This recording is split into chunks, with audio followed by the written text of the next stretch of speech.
বর্তমানের এত পরিমাণ পরকীয়া বাইরে গেছে যে এত পরিমাণ পরকীয়া বাইরে গেছে যে বলার কোনো ভাষাই নাই। এত পরিমাণ পরকীয়া বাইরে গেছে। রাত বাজে ৩টা, একজনের বাচ্চা রাইখা তার স্বামী সংসার রাইখা সে আরেকটা ছেলের হাত ধরে চলে যেতেছে।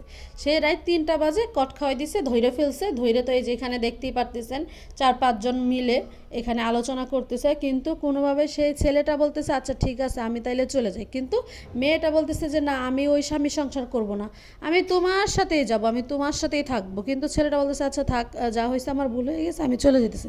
কিন্তু মেয়ে তো এখন কোনোভাবেই ছাড়বে না। তা কিছু কিছু মহিলাদের জন্য, সব মহিলাদেরকেই ছেলেরা এরকম মনে করে, এই মহিলাদের জন্য সব মহিলাদেরই খারাপ। ঠিক আছে, মানুষ খারাপ বলে। তো আমি তাদেরকে বলতে চাই, ঠিক আছে আপনারা পরকীয়া টরকীয়া ছাইড়ে দেন। পরকীয়া হইলো কখনো সংসারে শান্তি আনতে পারে না। আর সেই ছেলেটাকেই বলতেছি যে তুই যে ছেলে, একটা বিবাহিত মহিলা, তার বাচ্চা আছে, সংসার আছে, তার ভালো একটা অবস্থা, সেটা যাই না শুনে তুই একটা বিবাহিত মেয়ের সাথে মহিলার সাথে তুই প্রেম করতেছিস কেন? তুই কি আনমেরিড মেয়ে চোখে দেখিস না?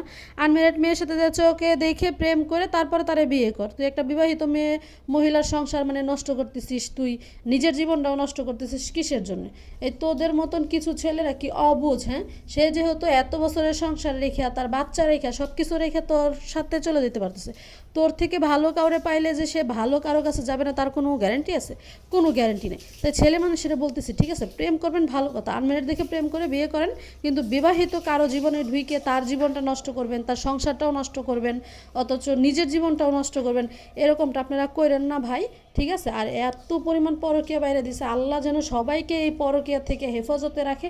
আমি সবসময় এই দোয়াটা করি যে সবাইকে যেন আল্লাহ এই পরকীয়া থেকে হেফাজতে রাখে। ওরা এত বাজে ল্যাঙ্গুয়েজ ইউজ করতেছে যে আমি প্রায় ১-১.৫ ঘন্টা ধরে ঘুমাইতে পারতেছি না।